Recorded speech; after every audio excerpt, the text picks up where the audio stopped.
しくなったんですけど、違いを感じますでしょうか？なんと iPhone 卒業ですね。こちらが私が使っていた iPhone 3なんですけど、私ちょっと新しいカメラを購入しました。サブチャンネルの方でそのカメラの動画とかいろんなものを紹介しようと思っています。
しますよね。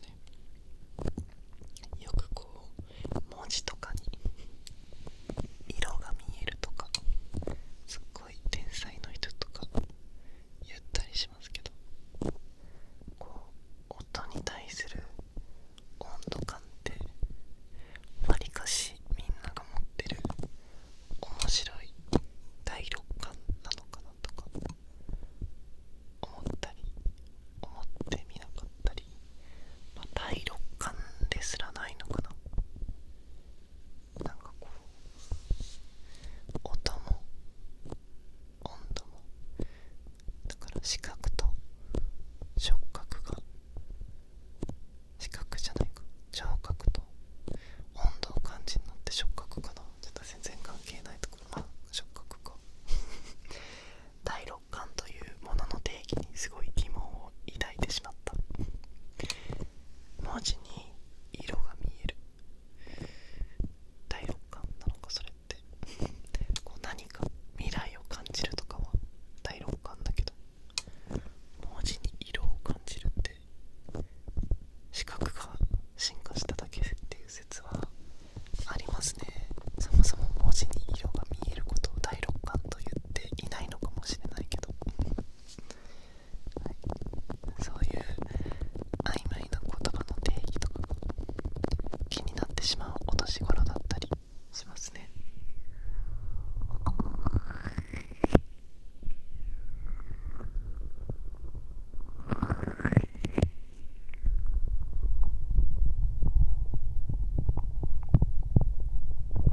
なんかカメラ目線しやすいな。なんかこう iPhone ってなんとなくこうカメラを見る風潮があんまりないから見ないがちだったけど、結構なんか一応なんていうの、テレビとかで使うような、もちろんカメラじゃないけどこんぐらいのカメラだから存在感があって、そっちを向いちゃいますね。どんぐらい変わって見えるか楽しみだな。なんかすごい画質が綺麗とかかは分かんないんですけど、なんかこうカメラで撮りましたよっていう質感には仕上がっているはず。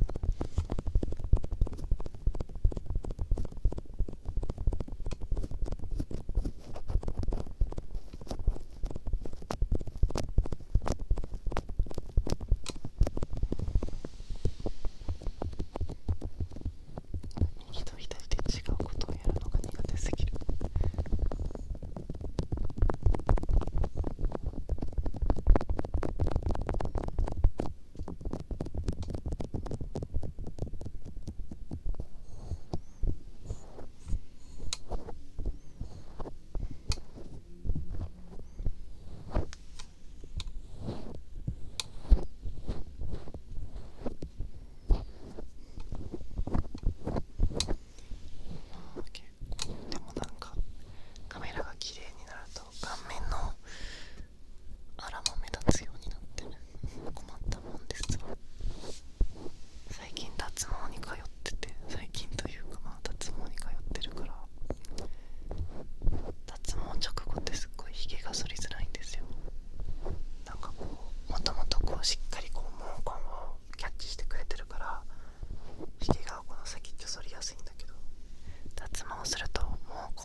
さらされますけど、なんかこう自分の周りでも載せちゃってることが正直いるし、まあきっと世界的に見たら無限にいるんだろうけど、結局こうなんかさらされる理由がない人たちは見逃されるというか、まあ、気にすらされてないというかみたいなことなので、私もその、まあ、第一に載せない、第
構最近サウ